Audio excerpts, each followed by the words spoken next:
Hello everybody, it's the Historical Gamer once again, and today we're returning to Suzerain, a new text-based choose-your-own-adventure role-playing game where you lead a fictional country in the 1950s through a series of challenges, including a potential plague, which that may crop up in this episode, as well as trying to amend a constitution of a country that historically has been far more of a dictatorship than it has been of a democracy.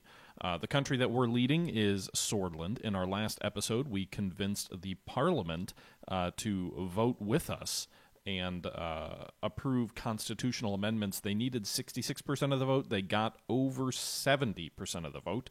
And so we had quite a bit of success there, where we now will express some challenge or experience some challenges is in convincing the Supreme Court, which does have a veto power over any constitutional amendments. And in today's episode, we will begin the process of trying to convince them to give that veto power up, as that is one of the elements of the amendments that we are trying to go for. This was taken from a Twitch live stream over on my Twitch channel from a few days back, and with that being said, let's jump back into the live stream and pick up where we left off. Interesting. The surprise presence of Tarkin Sol at the proceedings shifted the required number of votes from 177 to a two-thirds majority. Still, Reigns' new amendments passed with flying colors. Only one hurdle now remains. Okay. Richter congratulates the president.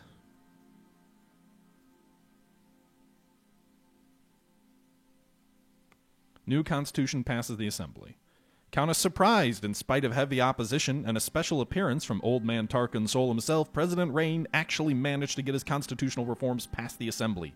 We've been advocating for change to Sol's dusty constitution for years, although it is doubtful that the changes Rain is advocating are the same as those we have in mind. Even if Rain did decide to come down on the side of democracy and fairness, getting a proposal like this past Gloria Tori's gavel must have required a great deal of compromise, and getting approval from the Supreme Court will require even more. How did my personal wealth go back up? I thought I was at 1. Didn't I spend one of those? Where did I get the dollar? Oh, did I get it back from the media mogul? Anyway, what's next? Meeting on the results of the assembly vote. Lucian, Peter, and I convened on the massive balcony of the palace. It was nice to catch a breeze in the increasing summer heat. Both had grins on their faces, but Peter got larger as he kept congratulating me on our success in the assembly. Fellas, the first obstacle's been cleared. Congratulations to all of us.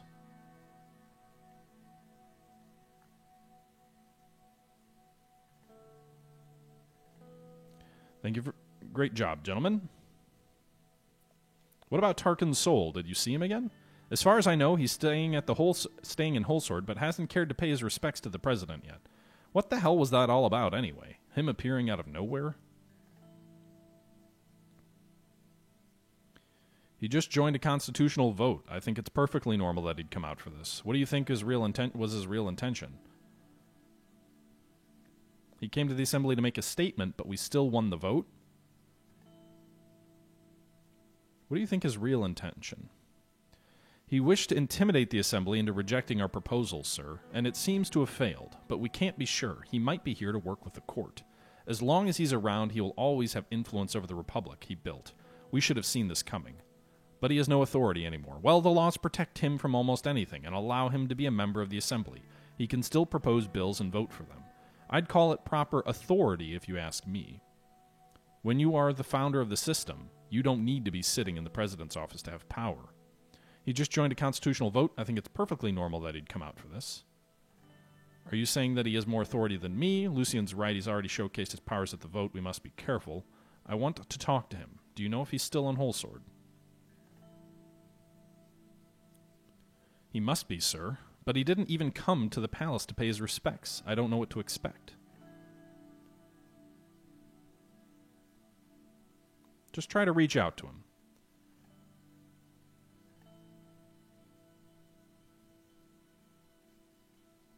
I have to say that's a nice description for the court, but unfortunately for us, they are more than that. They're our biggest trouble yet.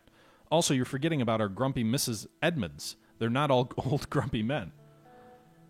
And Miss Morgana. She's technically a member too. The real trouble is their Big Daddy Hawker. Big Daddy Hawker! Well, she can probably pass this one. Come on, gentlemen. Let's not overthink the next steps. And Mrs. Morgana. She's technically a member too.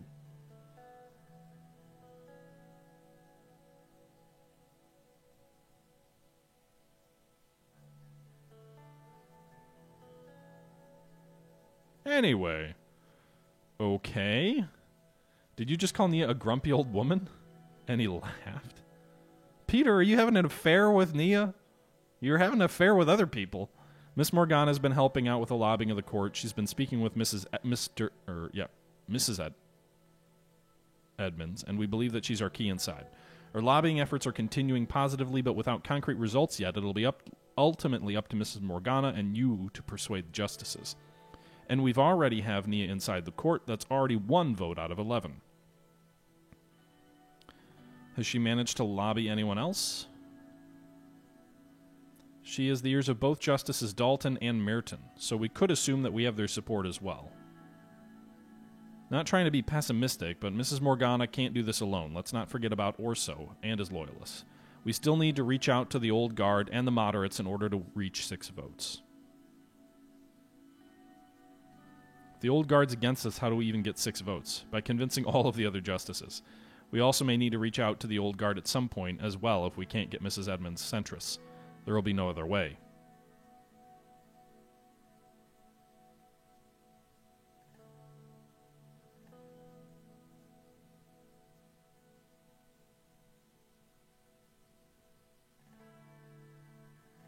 We never expected this to be easy. Nothing has changed.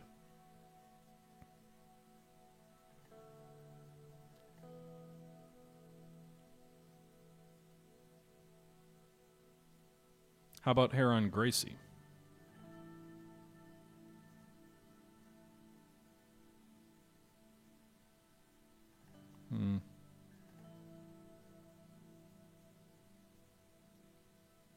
Franz Richter slowly walked up to us with a smile on his face. Afternoon, gentlemen. How are you doing? Afternoon, Mr. Richter. We're doing good. Friends enjoying the victory at the assembly. Busy as always, Mr. Richter. How about you? You should have let me know you were coming out. Would have planned a barbecue or something. Ha! No need for that, Mr. President. We should thank you for your efforts. It was a big help. I'm looking forward to having many more cooperations between us and victory. I wish you good luck with the Supreme Court. I have conversed with Mrs. Morgana and Justice Zizik. We have at least 3 votes supporting the proposal at the court. We must be united if we want to break them. We must also be seen as united more than ever. Therefore, I'd like to propose a proper alliance for our next elections, and more in-depth collaboration until the end of this term.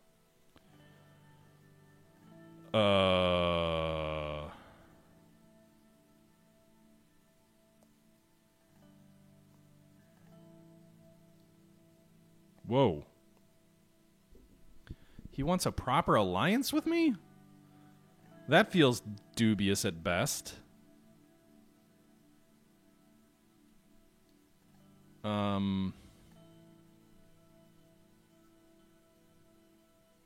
I don't know about an alliance with my main opposition. I'm not sure I like that idea.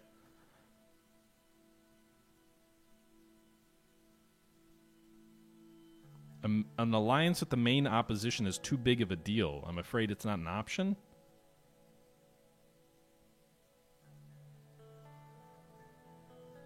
Keep your enemies closer. Yeah, but if we have an alliance with them, I'm worried the moderates will turn against us, as being allied to the radicals is too.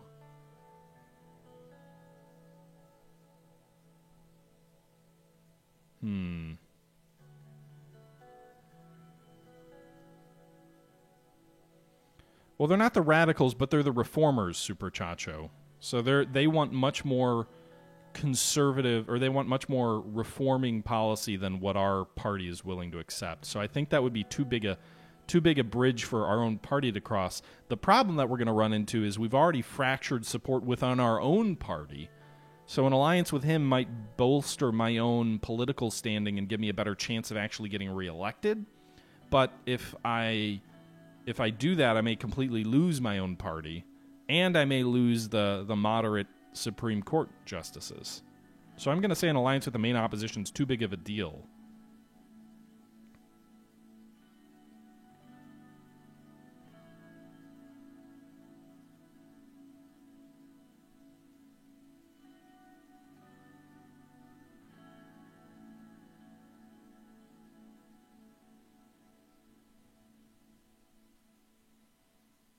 I respect the man, but he's overestimating himself.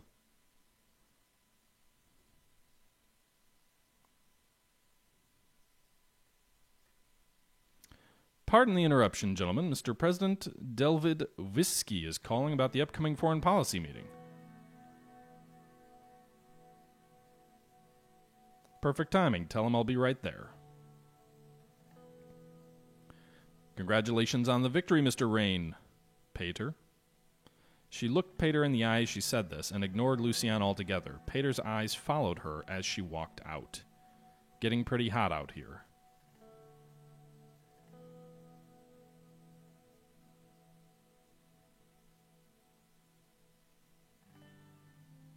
Is my secretary having an affair with Pater? I thought she was going to have an affair with me at one point.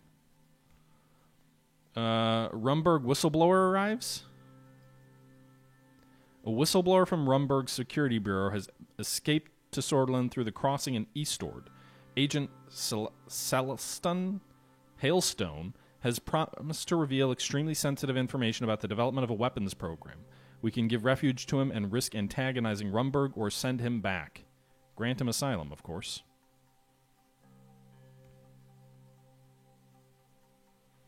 In today's press statement, Franz Richter of the PFJP congratulated President Rain for the successful vote. In his speech, he showed support for the USP leadership and called the Supreme Court to vote in favor of the proposal. After receiving Agent Chelston Hailstone, we have secretly transferred him to a safe house near Antel. The perimeter is guarded by Special Forces units to ensure no escape or rescue attempt can be conducted by Rumberg's intelligence. The agent is currently being interrogated thoroughly to make sure that the preliminary information provided is accurate.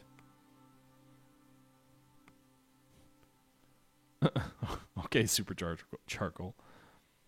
Who is Cheston Hailstone, and what does he know?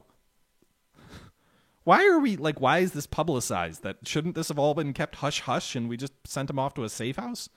That's the question of the day, as President Rain has agreed to grant refuge to this rogue national security agent from Rumberg. After escaping to Sordland, Hailstone promised to reveal sensitive government information in exchange for asylum. Whether Rain's decision will be worth the anger and possible retaliation from the Rumberg government remains to be seen. Oh, so I just escalated things further? Great. Rumberg is our northern border. They annexed Dome at one point in time, so I'm guessing this whole right flank of their territory wasn't theirs for a long period of time. And there's rumblings of war with them, potentially. They also have a much more powerful military than ourselves. And our good friends in Angoland, we haven't had the best of relations with them, so we may be screwed in the event of a war. All right, what's next? Invitation to movie premiere, Cinema Angeli di Elroy. I'd been invited to an exclusive preview of Alfred... Oh, come on. This is obviously Stanley Kubrick, right? Kirchbuch's new film, The Morning Shall Come. Although I wasn't in much of a movie-going mood, it would have been unprecedented not to attend. With its massive budget, Kubrick's directorial cachet, this drama was set to be a milestone for Sordland's burgeoning film scene. Personally, though, I was just looking forward to spending some time with my family. It was a very hot and sunny day as Serge drove us to the old capital. The film was screened in the historic cinema Angeli di Elroy, the very first cinema in Sordland. I gazed at the vast plains between Holsord and Elroy as we drove on the H1. Serge had maxed out the air conditioning to keep the Catalia comfortable. Frank fidgeted with his tie as he stared out the window. Worried about the university exams, son? Since when do you care what's happening in my life? What are you talking about? We had a beer and a barbecue not that long ago. You know I'll support whether you pass or fail those exams. I've been busy lately, but I'll always have time for you. Never mind.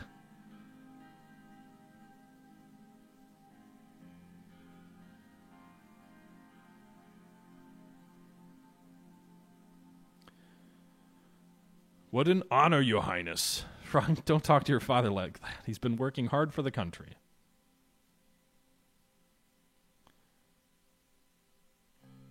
Excited for the movie, sweetie? What about you, Papa? You won something, right? You should smile and keep doing your best, even if you lose. I'm just fine, Deanna. Everything's going to be wonderful from now on.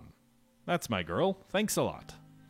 Everything's going to be wonderful from now on, isn't it, Monica? No more politics talk. Isn't that right, Monica? You've been awfully quiet, Monica.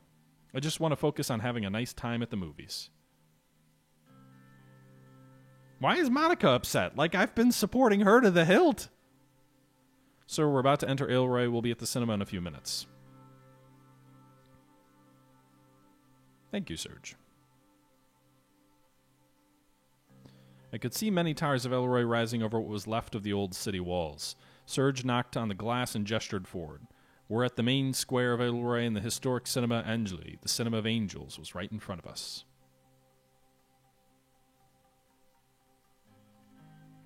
It was an old Baroque-style corner building with walls that looked like marble from a distance. They were exquisite ornaments on each side of every window. Serge pulled the car into the entrance of the building, which was lit by vivid neon stripes in many colors. On the wall next to the entrance, there were painted words, "Stop the oppression of Bloods." Serge opened the door, and we exited onto the red carpet. We were just about to enter the building when a journalist managed to block the path. Mr. President, your constitutional reforms made it through the Assembly. How do you feel about their chances with the Supreme Court?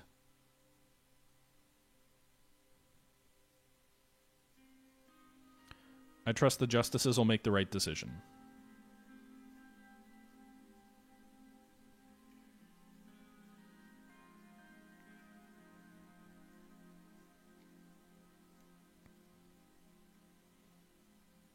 Were you aware that Tarkin Sol would be present at the proceedings? Oh boy. Why don't we just lie? Of course I was.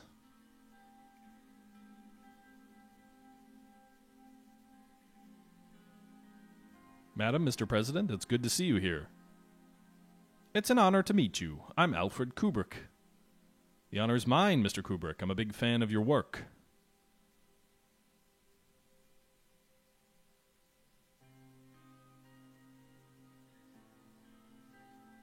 Oh no! Ha! Called me out. Oh no! Does this tell me? How do I see? Journal, something tell me who this guy is and what his films are.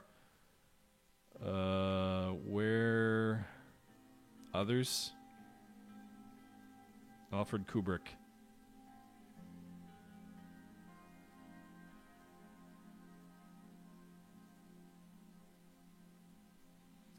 Rebecca, A Touch of Satan, Eyes Wide Open, Swordish Dream. So probably Swordish Dream, right? Am I reading that right?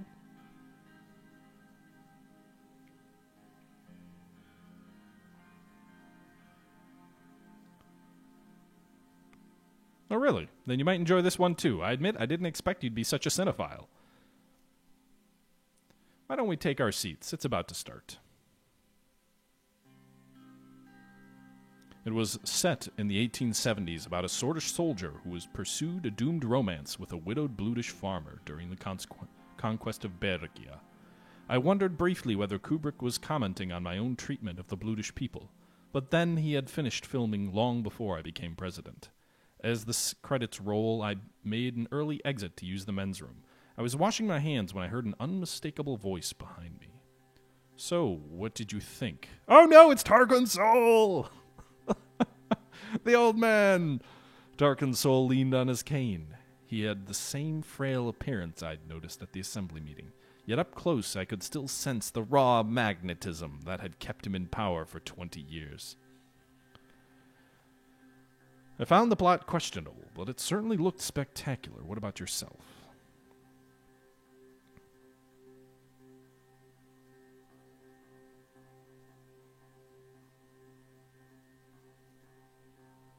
Sentimental poplum for the enjoyment of housewives only, and for a period piece. The script contained far too many anachronisms.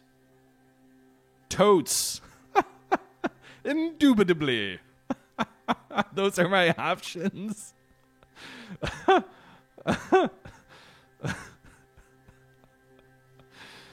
Totes! What the hell were you doing at the assembly vote, Mr. Soul? I was surprised to see you're still around, sir. What are you doing at the assembly?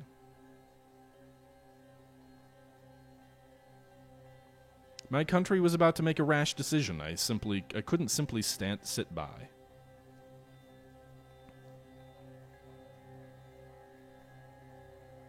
I still have immense respect for you, Colonel. I wish it was reciprocated. It will be when you prove yourself worthy of it.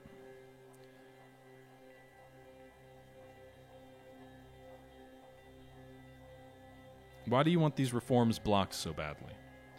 I will not let you and that bleeding heart idiot Richter tarnish my precious constitution.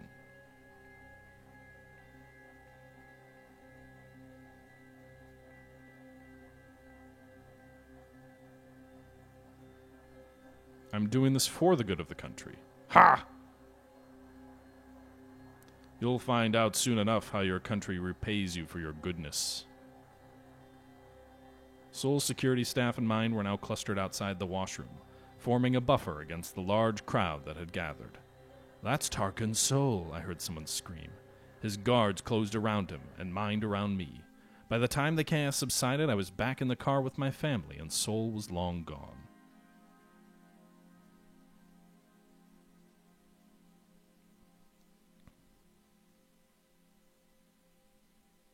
Okay, what are these next meetings? Ceremonial duty for the Day of Dissension, or dinner with the family? Dinner with the family! I arrived home from work and hung my jacket up and put my briefcase in the hall. I paused awaiting my usual greeting from my wife and daughter. Deanna was out at one of her after-school art classes, I remembered, but where was Monica? From the living room, I heard a muffled sob. I entered to find Monica sitting on the sofa, a letter in her hands and a look of despair on her face. Darling, what's wrong? It's from the Department of Education. Frank's university exam results are in.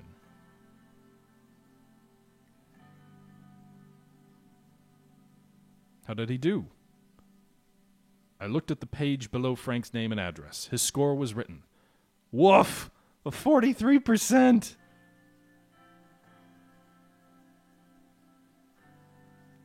You know what this means. He's going to have to join the military. He could die, Anton.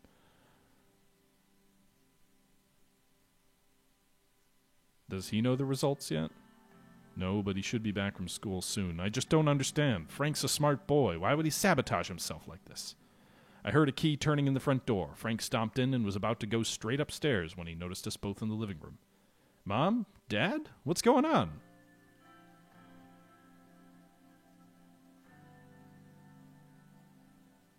Have a seat, Frank. Oh, shit! I don't think, especially when I was that age, that I ever would have just so cavalierly been like, oh shit, in front of my parents. Your disappointment to this family, Frank. Frank, language. Oh, come on, you guys. I'm trying to repair my relationship with my son, not make it worse. I mean, I failed geometry in high school, young thuggers. I was, generally speaking, a good student, but God help me with math.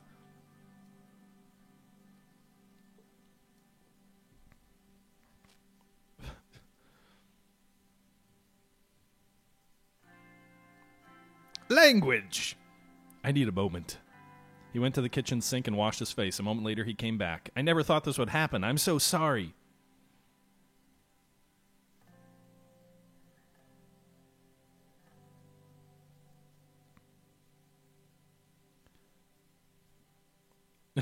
It's a good enough ASVAB score for the Army.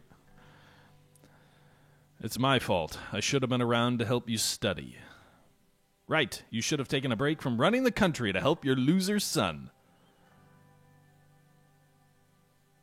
It's going to be okay, but you really should have studied harder, Frank. I guess it's the Army for me.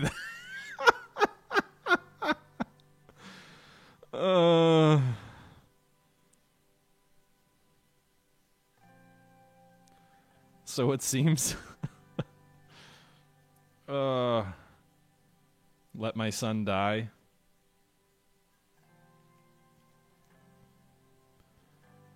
No,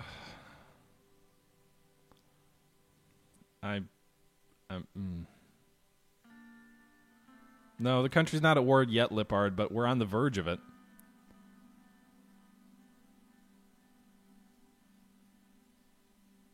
Have a blatant favorite child? It feels, no, so it seems.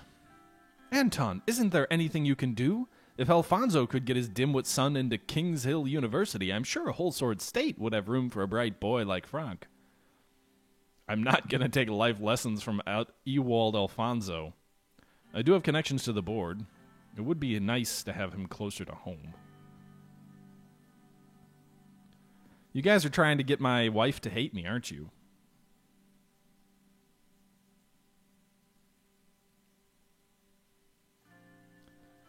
It would be nice to have him closer to home.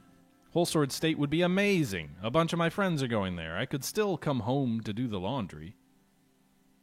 Wait, you could also study abroad. No, I won't influence your life. You have to live with what you've done. Terrific. Whole Sword State it is. It's going to cost us a little bit due to the privatization changes. Well, I've got personal wealth.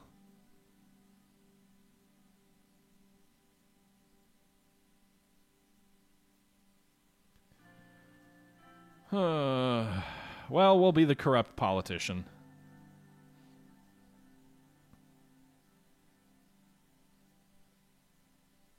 What a day. Who's hungry for dinner? Well, is this going to be a scandal that explodes into the papers? The good news is I have the press on my side. Education privatization, are our children doomed? Justice failed once again. Washroom Summit. What are Rain and Soul hiding? Rain vetoes racist language bill. It's the least he could have done. Anton Rain struck down a proposal from NFP Kirso Kibliner.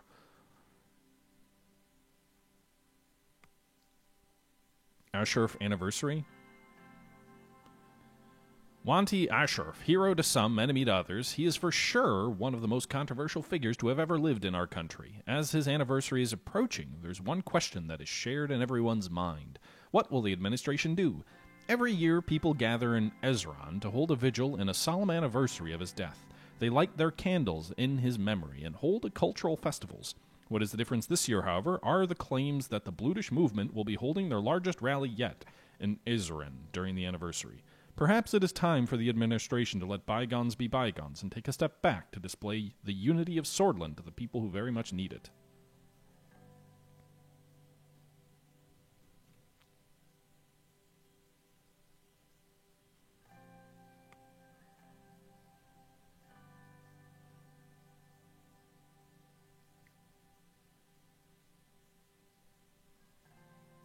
After the majority of the justices voted against the violation of constitutional rights for Blutish citizens as proposed by Ersan, the landmark case, which was politically charged with the support of the WPB and even the PFJP, establishment caused a major disagreement between Ministry of Justice and the Supreme Court.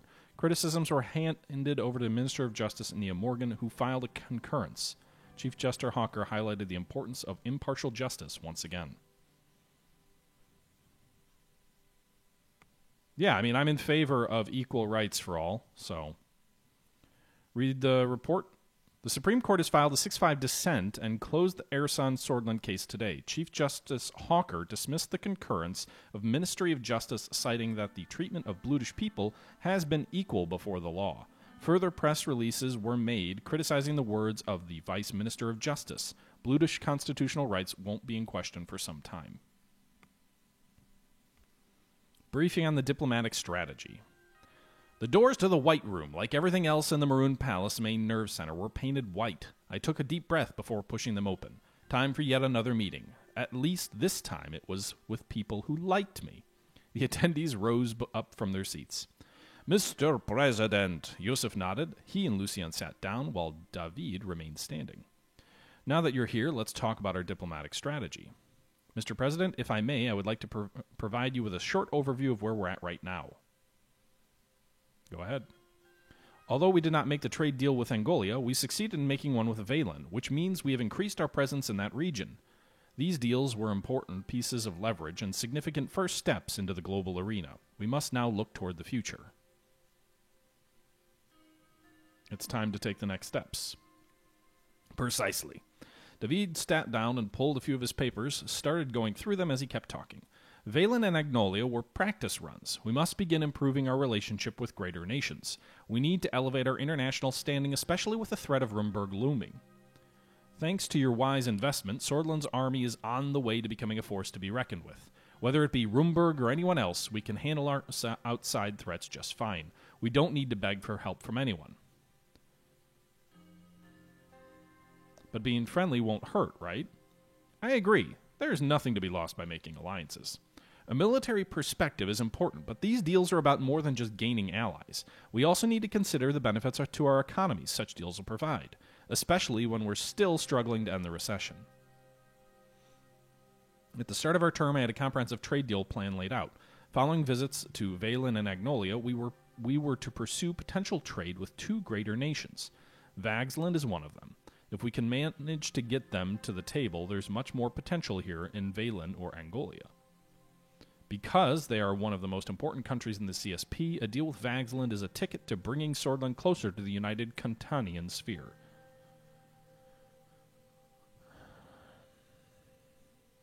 Dealing with countries in the CSP is dangerous. I want the free market countries to be our friends. A simple trade deal wouldn't cause issues unless we decide to go further. Moving on to Lesbia. Our southern neighbor is one of the wealthiest countries in eastern Maricopa. A trade deal with them would be very beneficial, not just for our economy, but also for our regional and international presence. Not to mention that they're in the Arcasian sphere. Because we would be following through with our promise to lean westwards, it would also strengthen our voter base.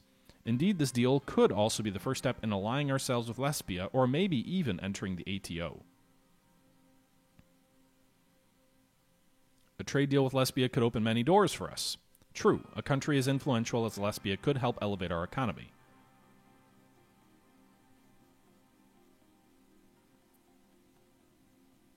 Looking at my stats here, we now have a small tungsten surplus, which makes an excellent resource for trade.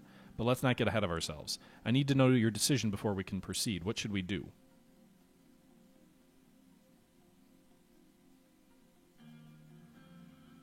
What if we begin negotiations with both of them?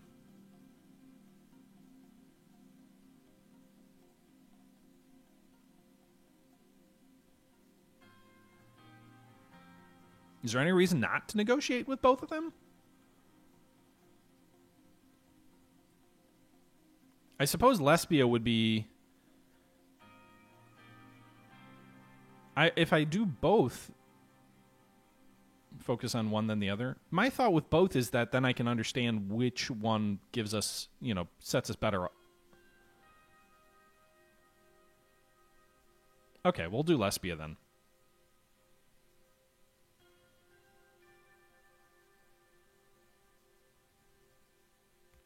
I don't trust Yosef anymore. Financial reports show that the Sordish Ren has steadily been slipping against the Arcasian lira, though the exchange rate has not yet approached the all-time low reached during the Alfonso administration. That's not great news. Hey, our economy took a tick up. We went from 1 to 2, so slightly less disastrous. As a reminder, Lesbia is on our southern border down here. They're capitalists.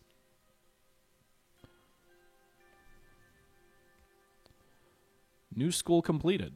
Nuremberg celebrated the opening of its new secondary school, a 2-story building with 50 classrooms and state-of-the-art teaching equipment. The school was funded as part of the government's initiative to improve rural access to education. Okay. Recession hits workers. As in the rest of Sordland, workers in Gelsord are bearing the brunt of the recession. The manufacturing sector has been hit particularly hard, as record number of factory workers filed for unemployment over the past month.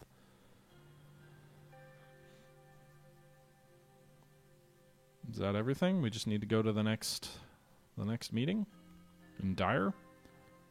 Valen trade report. The trade deal struck with Valen continues to bear fruit as Bergia sees an upward trend in agricultural exports. Manufacturing industries are also celebrating the decreased production costs that have resulted from an uptick in importation of Vezek oil in the aftermath of Operation Bear Trap. I'm surprised that hasn't blown up yet in some sort of news article. The only problem is the Blutish people are also fleeing from Valen, so the Blutes probably aren't going to like me very much. Morning haze surrounded the city of Dire as the sun dawned on the day of Dissension, the holiest day of the Nurturi religion. It celebrated the first message received from God by Saint Dast and his 30 disciples. As per tradition, the celebration was held inside the Arcansery of Desternity, closed to the public eye. This year, however, for the first time ever, it was going to be televised. That was Lucien's idea, as he saw it, granting the people a rare glimpse of the grand ceremony and showing them how seriously their president took this holy event would ease any tensions that lingered in the region. And so we arrived at the largest cathedral in Swordland. A huge crowd gathered all around our convoy as the car pulled up to the entrance. This will work out well, trust me, sir. Of course, that's only if the prayer is done completely correctly. Please don't forget the order. First, you'll need to grasp the holy scepter with your left hand. Oh, God. I need to take a picture of this so I don't forget. First, you need to grasp the holy scepter with your left hand and touch the altar with your right. Kneel before the archpriest and wait for him to put the sword on your shoulder.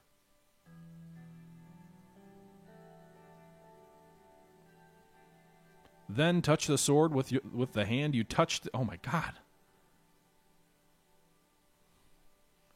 One picture is not enough. We need two. Yeah, it sounds almost like a crowning. It's just a ceremony, whatever. Yeah, sure. I didn't understand a word of what you just said.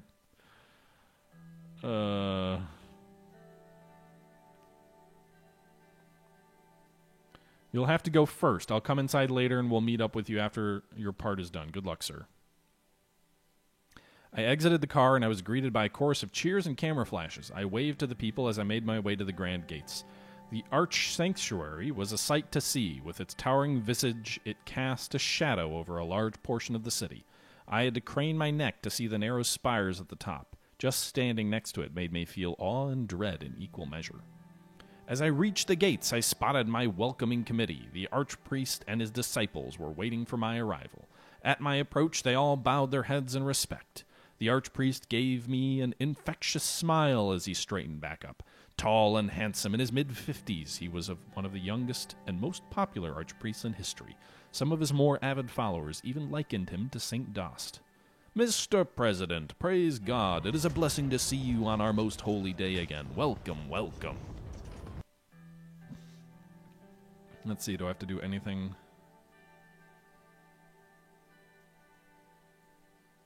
So this isn't the start yet.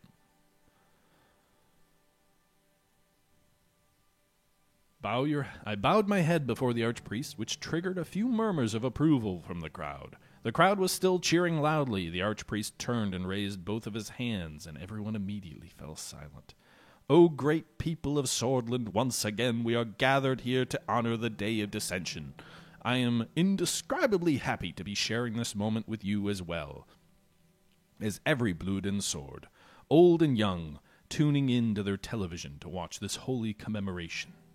Along with the leader of our great nation, I say, let the holy day begin. Stay far from evil, O sons and daughters, for evil hides itself under many disguises such as blasphemy, apostasy, and even alcohol. Be good, my children. Praise God. Praise Swordland. He smiled beatifically as the crowd burst into rapturous applause. After it subsided, he turned to me. Shall we move inside for your confession?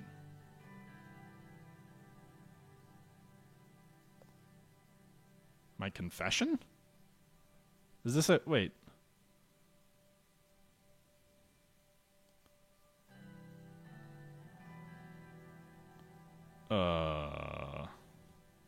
Is that what we're calling this thing?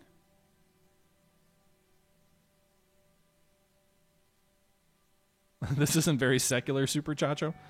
Yeah, I don't want to say let's get this over with. That feels rude. Pulling him aside for a photo seems a little bit overly political. This sounds confused, but Just like last year, every man must confess before the holy ceremony starts. He led me through the main hall, which had a stratospheric ceiling and Neurist icons lining the walls. We walked up a creaking spiral staircase to the top floor and finally arrived in front of the confession chamber. Right this way. He left the room. A minute later, I heard the sound of a sliding window right next to me. He spoke in a very soft voice. Anton Raines, speak, and confess now before the one God, and may he repent your sins on the most holy day of dissension. I confess that I've been a bad husband. I confess that I'm not sure what I'm doing is enough. I confess nothing. I haven't sinned. Wow. Okay.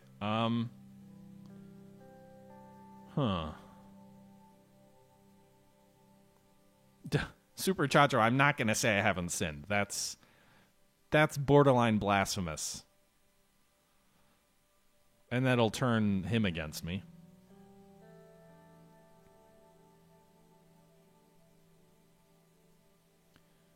Part of me says a bad husband, but I don't want that to start like affair rumors. But it's also a very human response, right?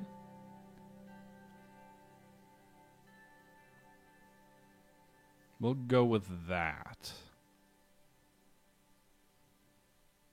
Family is the cornerstone of society. Under the watchful eyes of God, men are required to protect their wives and family. But God creates us as complex creatures. At times, conflicts rise among us. Tell me, what was your sin? I've been neglecting my family due to the stress of my position? I guess that's honest. Tragedy of neglect happens to all working men that feeds his family. Rejoice, God is kind in the matters of family. Anything else you would like to confess?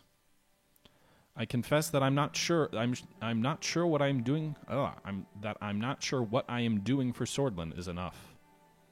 You do carry a heavy burden on your shoulders. What you have confessed is not a sin, but you may share your burden with me if you like.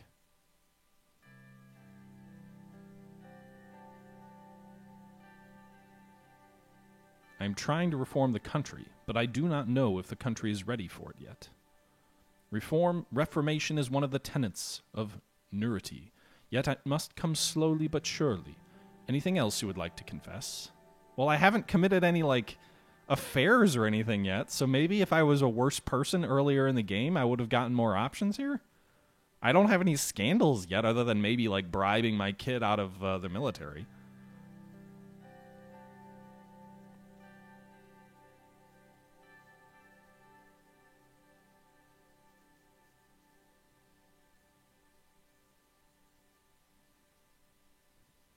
He led me through the 1,000-year-old corridors to his office. The smell of dust and old tombs was in the air, along with the scent of burning incense being prepared for the ceremony. Well then, please have a seat. The wooden chair next to him looked like it might turn to dust at a single touch. I sat down gingerly. It was surprisingly sturdy.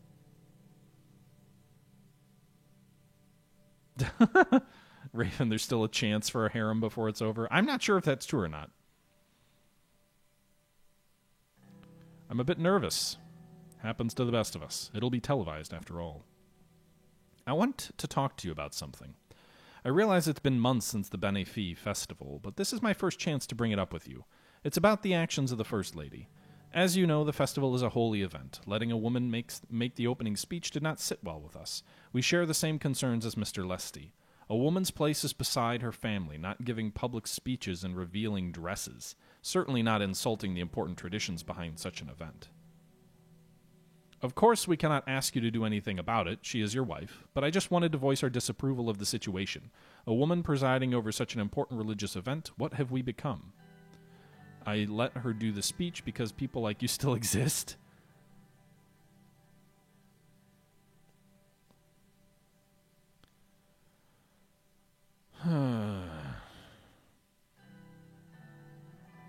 Well, number one is just going to be like, fuck you, right to his face. Number three may get out to the public and may not make me look good. Number two is still kind of rude, but I still kind of have to sort of stand up for my wife. Right?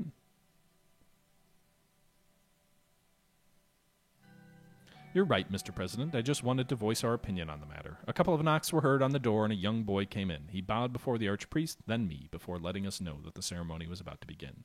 We made our way downstairs, where the ceremony was already in progress. The choir sang angelically as the archpriest took his position beside the altar. When they finished their hymn, an expectant silence fell over the room. It was time for my part. I started my walk, bowed, and approached the altar. Okay. Now I get to pull up my handy-dandy photo, because, First, you will need to grasp the holy scepter with your left hand, then touch the altar with your right. Grab the scepter with your left hand, then touch the altar with your right. Kneel before the archpriest and wait for him to put the sword on your shoulder. Kneel before the archpriest.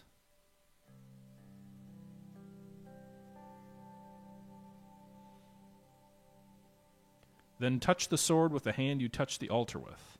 Touch the sword with the hand that touched the scepter. Touch the hand that touched the sword with the altar. Words.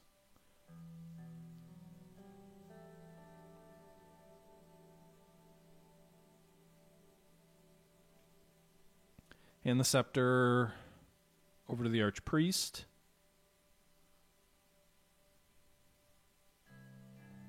Receive the sword before passing it on to a disciple. The archpriest handed me the sword. Pass it on to a disciple.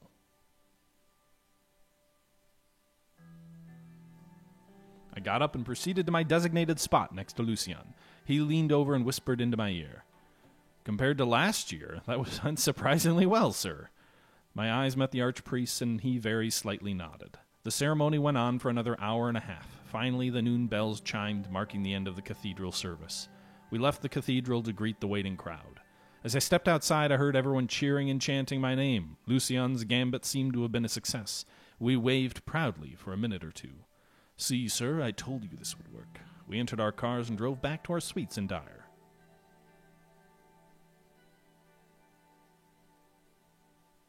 Yeah, Super Chacho, it is a little bit interesting that the game tells us the country is very backwards on the role of women in society, and yet there are so many very important women within the government. I mean, there's always, even in very repressive societies, there does still tend to be some, if you come from elite backgrounds, you may have outsized influence. Depending on the country, we're not like a theocracy or anything. But I do think that is a little bit interesting. Dinner with Justice Isabel.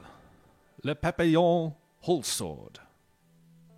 Nia Morgana arranged a dinner meeting with Justice Isabel Edmonds this evening. Ahead of the dinner, Nia and I met to have a talk.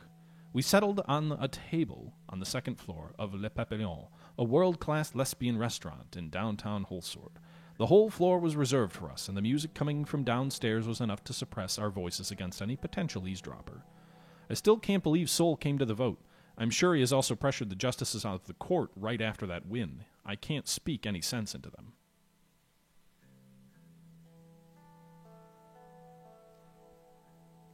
What about Justice Edmonds? Do you think we can sway her? What's the atmosphere in the court? You're the Minister of Justice. You must speak sense to them. What has Orso been doing? What's the atmosphere in the court? Most justices don't really talk when I'm around. They don't trust me, as I'm an outside member of the court. I only know that the two justices I've mentioned earlier who are with me, so we have 3 votes. We still need 3 more votes. Isabel can potentially bring 2 to 3 votes. That's why she's our ticket. The old guards are fanatically opposing your proposal, so I doubt there's any possibility there, but we might still need their help if Isabel can't bring exactly the 3 votes we need.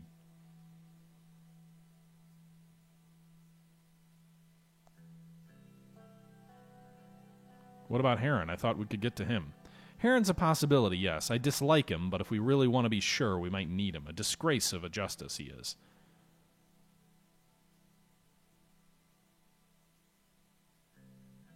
What's Orso been doing? He's doing his best to organize the court against your proposals. Their weakest link is Heron, but the rest are unbreakable. We need to talk to Heron, then.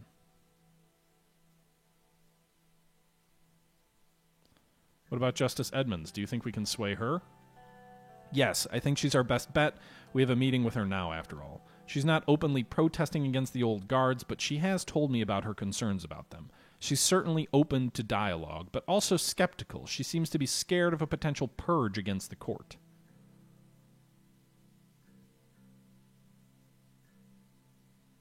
So you think she's scared of us? She's not entirely scared about the situation, but then again, none of the court even believed that you'd pass the assembly. So maybe she's feeling the pressure on her now. But in any case, we'll discover that soon enough. Let's talk about next steps. Well, the next step is speaking to Isabel and making sure she votes for the proposal, but also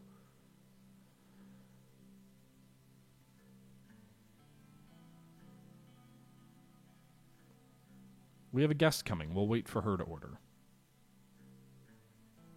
Of course, sir. I'll be around.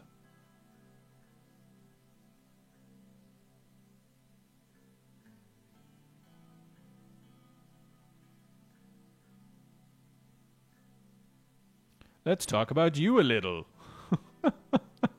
Me?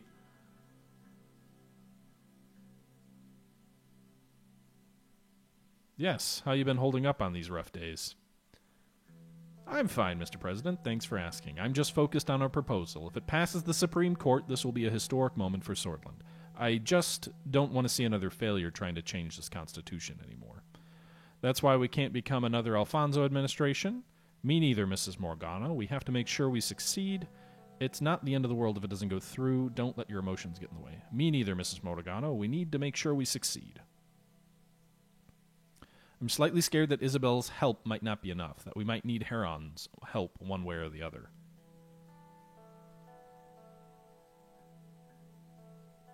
Anyway, what'll we do with Isabel? Let's try not to agitate her when she comes. We won the vote, so she's already has pressure on her. But if she feels cornered, we might lose her, so it's important not to put too much pressure on her.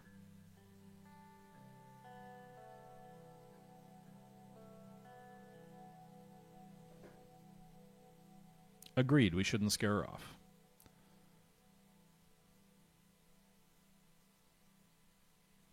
Oh, good to see you, Mrs. Edmonds. Nia got up from her chair to shake Isabel's hands. Stand up for a handshake. Mr. President, it's good to see you. Good to see you, Justice Edmonds. How's your day, Mrs. Edmonds? I would normally say good, but this time I'll take the liberty to say that it was insanely exhausting. Heavy court matters again. Not that I'm complaining. Are you ready to give the orders, sir, madam? I'll have the sauté perlise, please. As you wish. Mrs. Edmonds? I'll have the salad, thank you. Of course. And you, sir? Does this choice matter?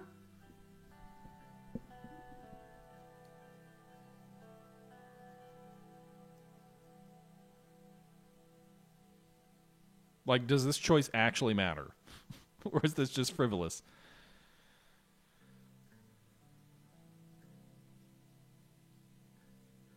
It's a lesbian restaurant? Your taste shall be judged. I suppose. Can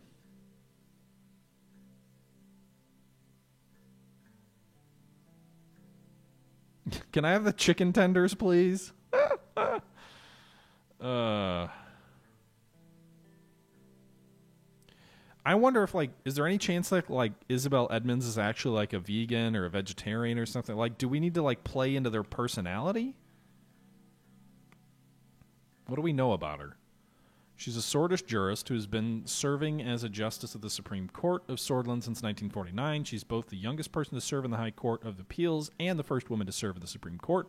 After graduating from Holsword State University Faculty of Law, she began her career as a judge serving in the cities of Conright and Gorsland. She later became a supervisory judge in the High Court of Appeals in Holsword. Later becoming a member in 1940 to 49, she was appointed as a justice of the Supreme Court by Edwald Alfonso, becoming the first woman to hold the position. Edmonds is regarded to be a firm believer in democracy and secularism, and has spoken out against the oppression of the solist state apparatus numerous times. She's known to hold anti-communist and socially conservative views. So she may not have been happy that I had my wife give that speech either. That could be part of the problem. Are the Bloods, like, what do we know about the Bloods again? Yeah, I guess I'll go with the salad.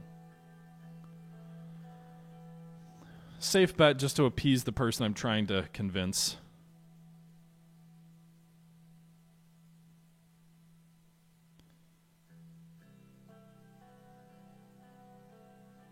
How's the situation in the Supreme Court? Let's just say busy. She moved herself on the chair to be more comfortable. First of all, congratulations with the vote in the Grand National Assembly. I admire your struggle, especially because you were strong enough to include concessions from your side. But now you face the Supreme Court, and it pains me to say that your proposal has a very low chance of getting through it.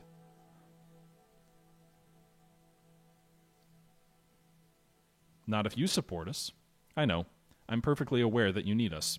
So the current situation is clear. You need our wing to vote for you. Otherwise, all of your hard work will be in vain.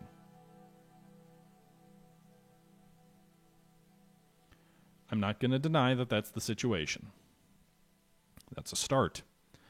At that moment, the waiter came back from downstairs carrying plates of food. After seeing that we were in the midst of a discussion, he averted his eyes as he approached us. He quickly started serving the food and refilled our glasses. He placed the plate of salad Lucio in front of me. It looked very fresh and smelled of olive oil. I was very hungry. Bon appetit.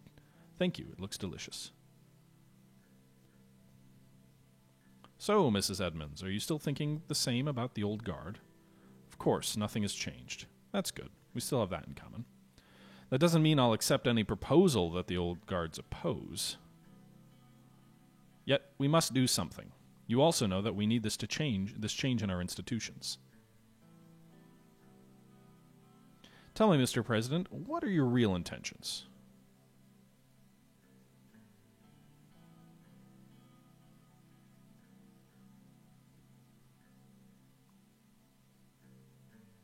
Oh, no.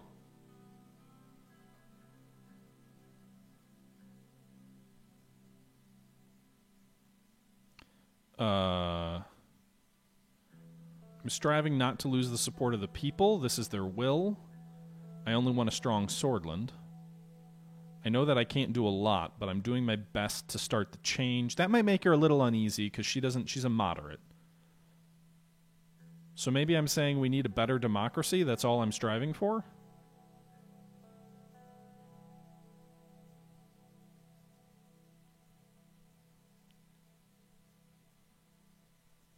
One or three is my inclination. What do you guys think?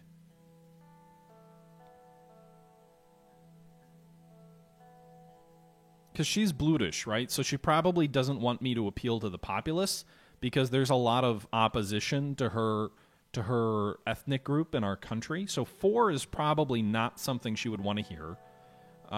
2 could make her a little uneasy as well. So 1 or 3, I feel like 1 is probably the right approach. But I'm curious how you guys feel. Anybody out there, give me your thoughts. 3 sounds like stick with the old guard. 1 sounds good. Yeah, we'll go with 1. For some reason, I doubt that. But let's say the proposal goes through. What will be your next move? To ensure the new processes are respected and executed in transparency, to further the reforms, to focus on internal and this is no-go. Internal threats, that's not going to be something a Blutish person wants to hear. I don't want to focus on further reforms, so really the only thing is number 1. She doesn't trust me is clearly what I'm getting. Mrs. Edmonds, please help us achieve this victory. We have to be together in this.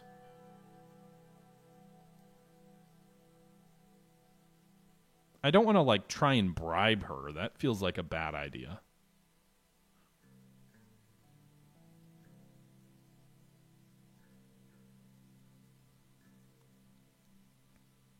Maybe 3?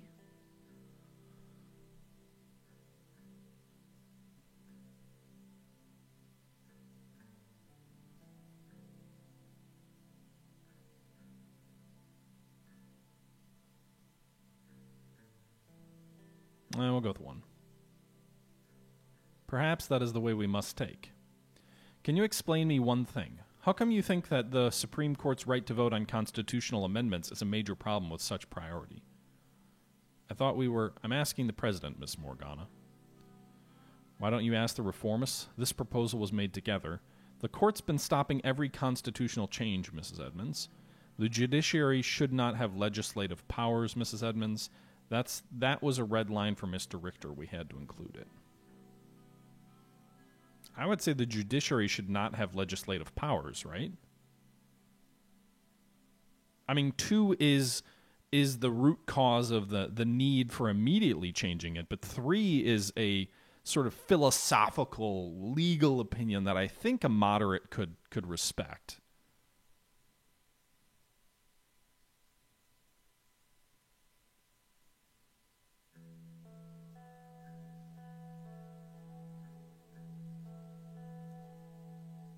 I'm concerned about your heavy pursuit of capitalism. You're bringing Arcasia's influence to Swordland. I don't agree with that. We're not their puppet. Weren't you for Alfonso's free market reforms? Why are you suddenly against this?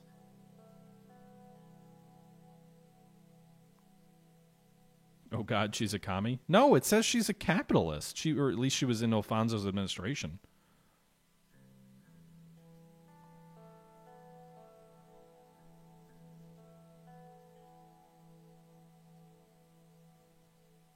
I don't agree with that. We're not their puppet. I declined their offer of an airbase in our territory.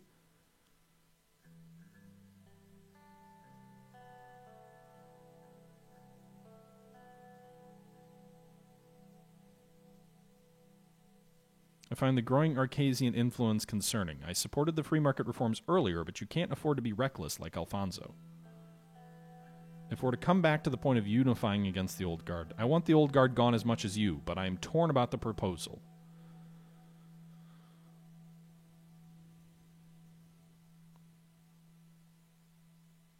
Please, Mrs. Edmonds, we need your help. Mr. President, I am also wondering if you were in Sol's position, how would you have structured the Supreme Court? What do you even believe its role is? It must have the power of judicial review to strike down laws that are against the Constitution. The court protects the Constitution. I would have done the same with my proposal today. It's not an advisory board, I don't think. I think it must have the power for judicial review that laws against the Well, here's the problem that, like, the way this is written in some places is confusing, because I do agree it should have the power of judicial review in this case, but I'm saying that it shouldn't have the power to decide on changes to the Constitution. And at times it feels like the language in this game confuse constitutional amendments with regular law. And that's a little bit confusing to me, because my gut would say go with 2, but does that mean it's going against my own opinion?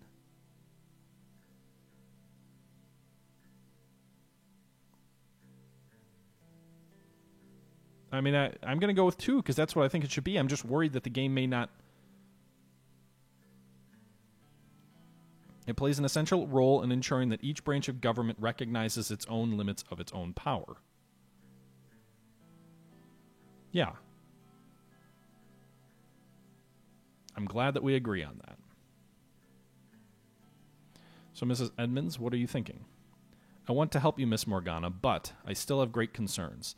This proposal would pave the way for the WPB and the CSP to enter the Assembly.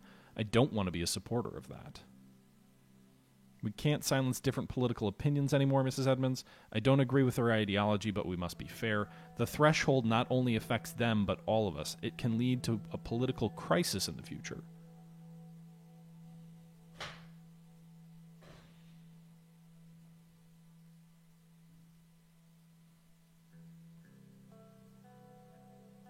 I don't agree with her ideologies, but we must be fair. So what she's upset about, I think, is we're lowering the threshold of votes to sit in the Assembly again.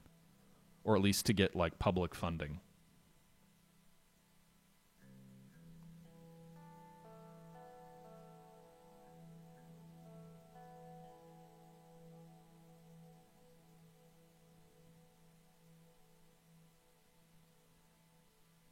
Two or three is my gut here. I'm not sure which is more legalese.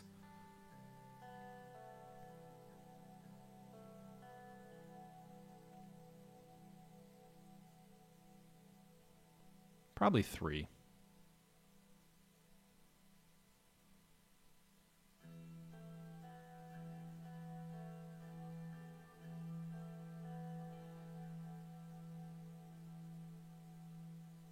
I think I can get behind the proposal.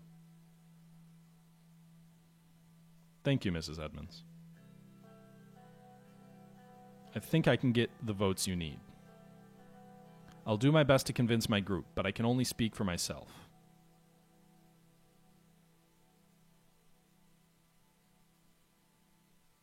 So you're not sure if you can bring 3 votes? I told you that I'll speak with them. What else would you want me to do? Nothing but your support, Mrs. Edmonds. And that I will give. That's great to hear, that you will support us. Thank you. I see that we're all finished with our meals, too. I think it's time to conclude this meeting. Thank you for inviting me here, Mr. President. Thank you for coming. Thank you for the meeting, Mrs. Edmonds. Likewise. Isabel took her coat and walked downstairs. Nia and I looked at each other. That's good news. Yes, I hope we can trust her.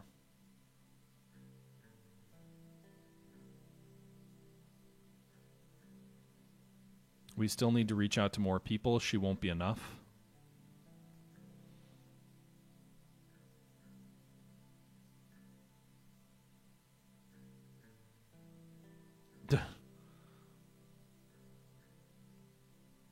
Should maybe talk to Lucian about the other options. We may try reaching out to Heron if you want. After a few minutes of thoughtful silence, we also got up from our seats and left the restaurant. It was a good start, but I was uncertain if Isabel would be enough. I got the presidential catalada, and Serge started driving me home. Okay, well, so far, so good. By the way, the highway looks like it's starting to make progress again, so maybe that'll open up soon.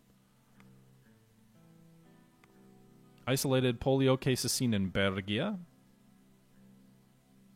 Several villages in Bergia have been safely placed under quarantine after a few polio cases were diagnosed in the region. The outbreak is largely confined to Valen, and there's little chance of further infections occurring in Sortland. Even if there was, the disease's most notorious symptom, paralysis, is only seen in a minute percentage of cases, and there's no need to alter... Oh, God. The president attends the Day of Dissension. Polio cases explode in Bergia. Concerning news from Bergia. Several cases of polio have recently been diagnosed in the region. The outbreak, thought to have originated across the border in Valen, is currently confined to just a few villages, which are now under strict quarantine. Rain will visit Lesbia for a trade deal. Yes, I will. All right, so we're probably going to have to spend some money to deal with the polio case, right? Reach out to Justice Heron. So that seems to be the next option. Seems to be the only option at this point in time. But with that being said, this episode's getting a little bit long in the teeth, so we're going to go ahead and wrap this up and pick this up next time. Until next time, this is the Historical Gamer saying once again, thank you very much for watching, and until next time, I'm out.